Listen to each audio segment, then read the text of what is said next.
I don't know. I'm just me. I'm just me. I'm very disorganized at times. I'm organized at times, and I'm just me.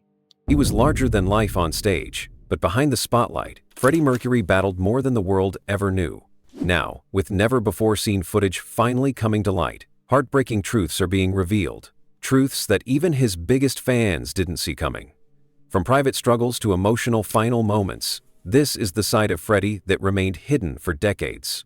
Get ready to discover the raw, human story behind the legend. Freddie Mercury's story didn't begin with stadiums full of screaming fans or flashing stage lights.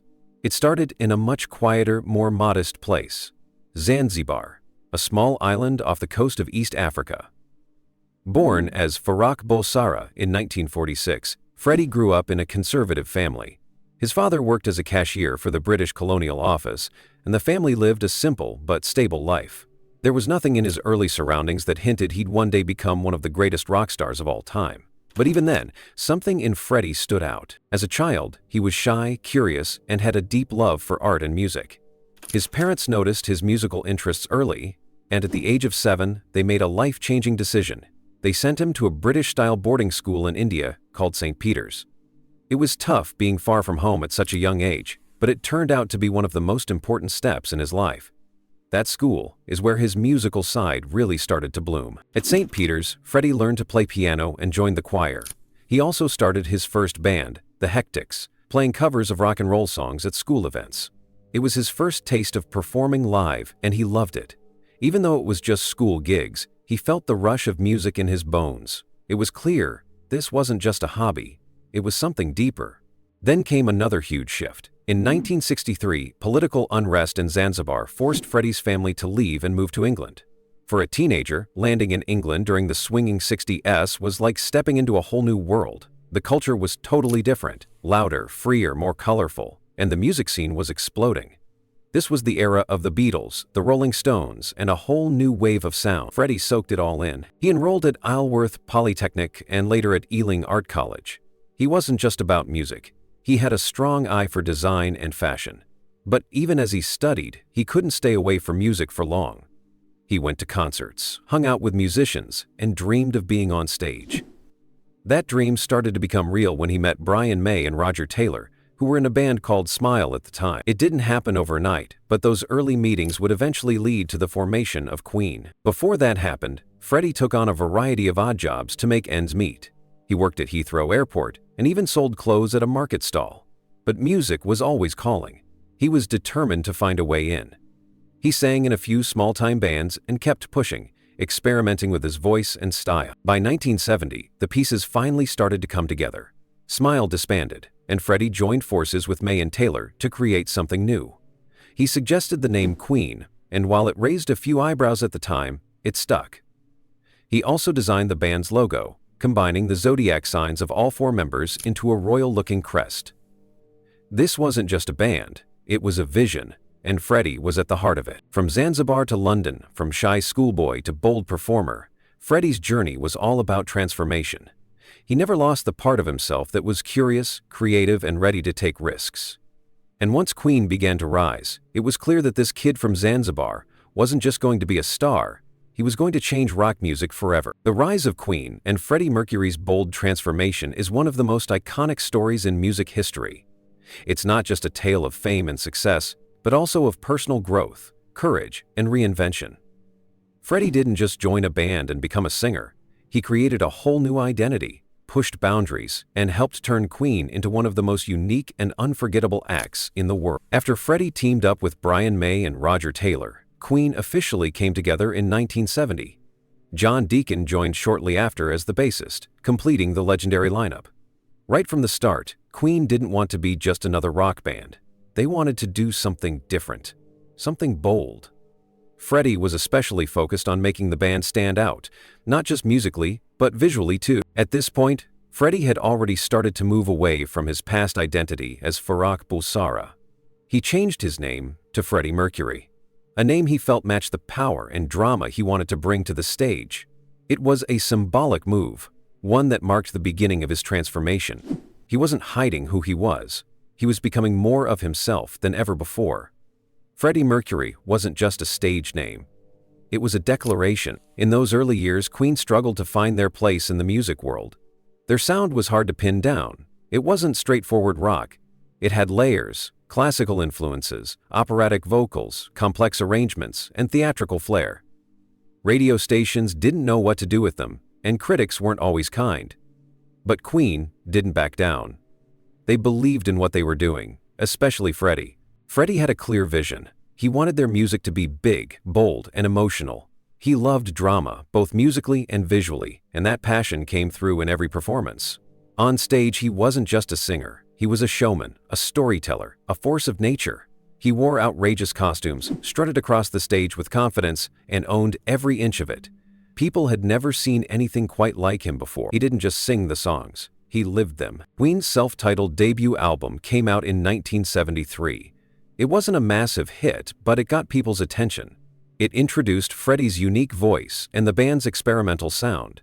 Their next few albums, including Queen II and Sheer Heart Attack, showed even more growth. But it was their fourth album, A Night at the Opera, released in 1975, that changed everything. This album was a game changer. It was bold, theatrical, and filled with musical risks, and at the heart of it was Bohemian Rhapsody, a song that would go on to define Queen's legacy. At over 6 minutes long, with no real chorus and a mix of opera, rock, and ballad styles, it defied every rule in the music industry. Most labels thought it was too long and too weird to be a hit. But Freddie believed in it. He fought to get it released, and when it finally hit the airwaves, it became a phenomenon. Bohemian Rhapsody wasn't just a success, it was a revolution. It proved that you didn't have to play by the rules to make something great. It became Queen's first #1 hit and helped A Night at the Opera go multi-platinum. Suddenly, Queen was no longer just a struggling band. They were global stars. As Queen's fame grew, so did Freddie's transformation. He became even more confident, bold, and creative. His stage presence was electric. He could command a stadium with a single gesture, making every person in the crowd feel like he was singing just to them. He pushed fashion boundaries, wearing everything from skin-tight leotards to elaborate capes and crowns.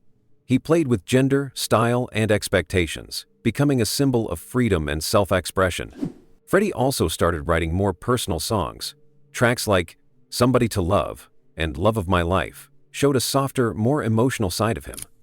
He had an incredible ability to switch from flamboyant rock anthems to heartfelt ballads, and audiences loved him for it. Behind the scenes, he was still a private person, but through his music, he let people into his world. Throughout the late 70s and into the 80s, Queen continued to evolve.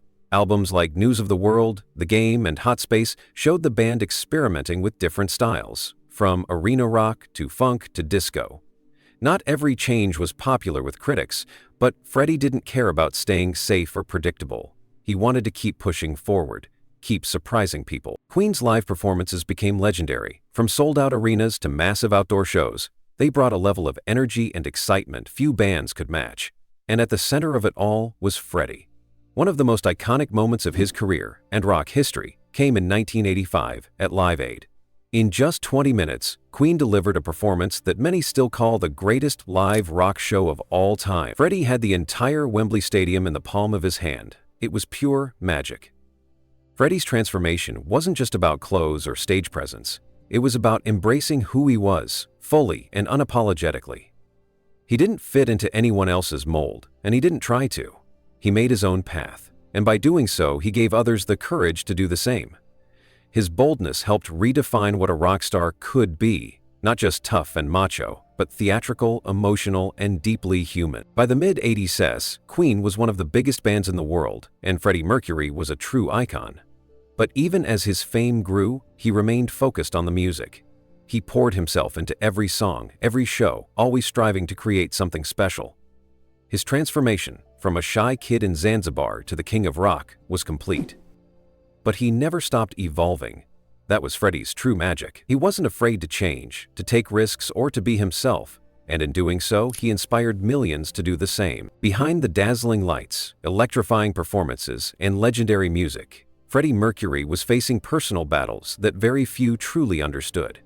While the world saw him as this fearless, confident, and flamboyant rock god, the reality behind the scenes was far more complicated. Freddie's personal life was filled with emotional struggles, internal conflicts, and the quiet search for love, acceptance, and peace. Freddie was a man of many layers. On stage, he was larger than life, bold, wild, and full of energy. But when the curtain dropped, he was someone else entirely.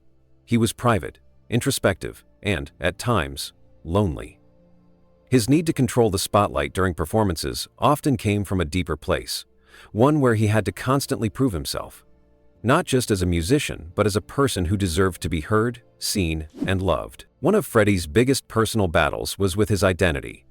Growing up in a conservative Zoroastrian family from Zanzibar, Freddie was raised with strict cultural and religious values. Moving to England in his teens opened him up to a whole new world, but it also forced him to wrestle with who he truly was. He never openly came out during his lifetime, and this choice reflected not shame, but the complex environment he lived in, where being queer wasn't just difficult, it was often dangerous. Freddie's sexuality was a constant topic of speculation in the media, but he never addressed it publicly. He preferred to keep that part of his life guarded, not because he was hiding, but because he valued privacy. Those closest to him, however, knew. His relationships, particularly with Mary Austin and later with Jim Hutton, were deeply important to him. Mary wasn't just an ex-girlfriend, she was his confidant, his chosen family. Even after they broke up romantically, she remained one of the most central people in his life. He once said she was the only person he ever truly loved. That says a lot about how complicated, and yet genuine, his emotional world was. Despite being adored by millions, Freddie often felt isolated. Fame didn't bring the kind of emotional closeness he craved. He threw wild parties, surrounded himself with people, and traveled the world, but there were moments when, even in a room full of admirers, he felt alone. The pressures of being a rock star, always being in the public eye, and carrying the expectations of fans and critics wore him down. Add to that the toll of substance use, and things got even heavier. Like many rock stars in the 70s and 80s, Freddie got caught up in the party lifestyle. Cocaine was common in his social circles, and it became part of his world. He used it to keep up with the demands of touring and to escape the emotional weight he carried. But while drugs might have offered temporary relief, they also added more chaos to an already complicated life. Friends and collaborators noticed changes in him. More mood swings, more emotional outbursts, and sometimes long periods of distance. His personal battle with addiction didn't destroy his career, but it did complicate his relationships. Not everyone could keep up with Freddie's highs and lows. Even his attempt to collaborate with Michael Jackson in the early 80s fell apart, reportedly because Jackson couldn't handle Freddie's drug use during their recording sessions. That kind of tension wasn't rare. It happened more than once. For someone as deeply creative and sensitive as Freddie, these moments of conflict left lasting marks. Then there was his illness, the battle that defined the final chapter of his life. Freddie was diagnosed with AIDS in the late 1980s, at a time when the disease carried massive stigma and fear. The world didn't know much about it, and those who had it were often judged harshly, misunderstood, or even abandoned. Freddie chose to face this battle in private. He didn't make a public statement until one day before his death. That was his decision, and one that reflected his lifelong desire to keep the most personal parts of his life out of the spotlight. Even as his health declined, Freddie kept working. He poured his remaining strength into music, recording vocals for Queen's final albums while barely able to stand. His bandmates later revealed that he would record as much as he could, then rest, then come back and do more. He didn't complain, didn't ask for sympathy, he just wanted to keep making music. It was his way of coping, of pushing forward, of leaving something behind. His final days were spent quietly, away from the cameras.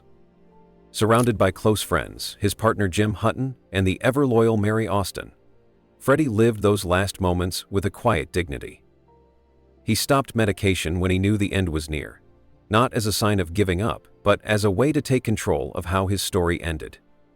He made sure his loved ones were cared for, entrusted Mary with the task of scattering his ashes in a secret location, and made peace with the life he had lived. The man behind the makeup, the stage lights, and the powerhouse voice was someone who struggled, like all of us. He battled with identity, love, loneliness, addiction, and illness. But he never let those battles define him. He faced them with a mix of strength, vulnerability, and grace. Freddie Mercury's personal battles didn't make him weaker. They made him more human.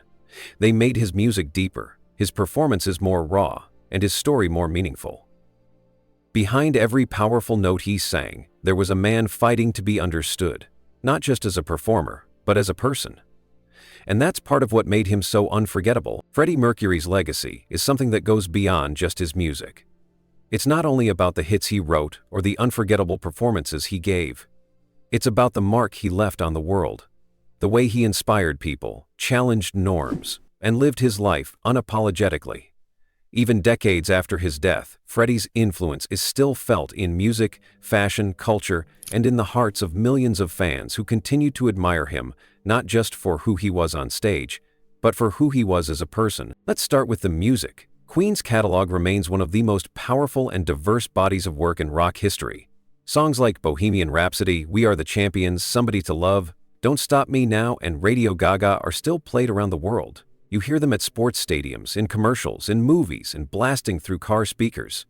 They're part of everyday life now, part of our shared soundscape, and so much of that music was shaped by Freddie, his voice, his writing, his vision. Freddie wasn't just a singer, he was a true performer. On stage, he transformed. He wasn't shy, he wasn't reserved, he was electric. He knew how to work a crowd, how to turn a concert into an experience. From his iconic Live Aid performance in 1985 to sold-out shows across the globe, Freddie made every moment count. That stage presence has inspired countless artists. Everyone from Lady Gaga to Harry Styles has mentioned him as an influence. The way he moved, the confidence he exuded, the way he connected with an audience, it set a standard that many still try to match. But his legacy isn't just about being a rock legend. Freddie Mercury broke barriers. He was one of the few performers in mainstream rock who brought a sense of flamboyance and theatricality that was rarely seen at the time. He played with gender norms, fashion, and identity long before it was widely accepted. He didn't label himself. He didn't explain himself. He just was. And that courage, that freedom, speaks volumes even today. Freddie's impact on the LGBTQ+ community is particularly powerful. Even though he never officially came out during his lifetime, he became an icon for the LGBTQ+ world. His life, filled with love, creativity, complexity, and ultimately tragedy, mirrored the experience of so many others who struggled with acceptance and stigma. When Freddie passed away from AIDS complications in 1991, it wasn't just the loss of a rock star, it was a wake-up call to the world about the seriousness of the AIDS epidemic and the importance of compassion, awareness, and research. That's why, after his death, Queen and Freddie's manager, Jim Beach, created the Mercury Phoenix Trust, an organization dedicated to fighting HIV and AIDS around the world. Since its founding, it has raised millions of dollars to support education, prevention, and care. It's just one part of Freddie's ongoing legacy, but it's a major one. Through this foundation, his name continues to save lives and bring help to those in need. The 2018 biopic Bohemian Rhapsody introduced Freddie's story to a new generation. The film was a global hit, winning awards and sparking a resurgence in Queen's popularity. Young people who hadn't even been born when Freddie died were suddenly discovering his music and his story. The film wasn't perfect. It took creative liberties, but it reignited the conversation around Freddie Mercury and reminded the world why he mattered. You also see his influence in how people talk about individuality and expression today. Freddie stood for being yourself, no matter what others thought. He wore outrageous outfits, sang like nobody else, and lived on his own terms. That message, be bold, be different, be proud, resonates now more than ever. In a world that often pressures people to fit into boxes, Freddie's legacy says, don't. The retiring man's Apache. There's also something timeless about Freddie Mercury. His music doesn't age the way some pop music does. It's still fresh, still exciting.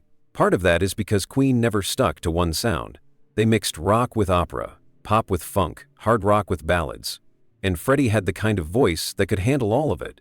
Whether he was belting out stadium anthems or singing a tender love song, there was always soul behind it. That kind of versatility is rare, and it's one of the reasons Queen's music still holds up. Fans continue to celebrate Freddie in all sorts of ways: documentaries, murals, cover bands, and social media pages dedicated to his memory. People dress like him, sing like him, and talk about him like he never left. He's not just a figure of the past. He's very much a presence in the now. But maybe the most powerful part of Freddie Mercury's legacy is how he made people feel. Music has a way of sticking with you, of attaching itself to memories, moments, and emotions. For so many, Queen's songs bring back times of joy, of heartbreak, of hope. Freddie's voice cuts through the noise.